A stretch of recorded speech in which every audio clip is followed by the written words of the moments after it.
बिस्मिल्लाहिर्रहमानिर्रहीम।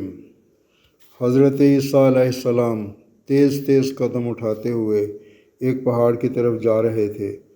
एक आदमी ने बुलंद आवाज़ से पुकार कर कहा, ए खुदा के रसूल अलैहिस्सलाम, आप इस वक्त कहाँ तशरीफ़ ले जा रहे हैं?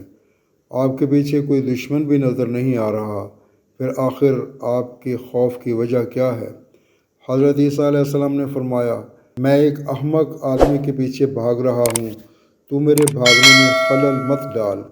इस आदमी ने कहा, या हज़रत, आप क्या वो मसीह अलैहिस्सलाम नहीं हैं जिनकी बरकत से अंधा और बहरा शफायाब हो जाता है? आपने फरमाया, हाँ।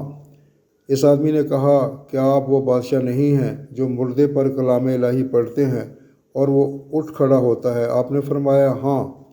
इस आदमी ने कहा, क्या आप वही नहीं हैं कि मट्टी के परिंदे बनाकर उनमें दम कर दें तो वो उसी वक्त हवा में उड़ने लगते हैं? आप अलैहिस्सलाम ने फरमाया, बेशक मैं वही हूँ।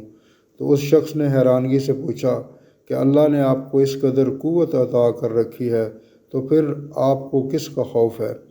हज़रत ईसा अलैहिस्सलाम ने फरमाया, इस रब्बुल इज़्ज़त की कसम कि जिसके इस इस्म आज़म को मैंने अंधों और बहरों पर पढ़ा तो वो शफायाब हो गए, पहाड़ों पर पढ़ा तो वो हट गए, मुर्दों पर पढ़ा तो वो जी उठे। लेकिन वही इस्म आज़म मैंने अहमक पर लाखों बार पढ़ा, लेकिन इस पर कुछ असर ना हुआ। इस शख्स ने पूछा, या हज़रत, ये क्या है कि इस्म आज़म अंधों, बहरों और मुर्दों पर तो असर करे, लेकिन अहमक पर कोई असर नहीं करता, हालांकि हमाकत भी एक मरज़ है? तो हज़रत ईसा अलैहिस्सलाम ने जवाब दिया, हमाकत की बीमारी खुदाई कहर है।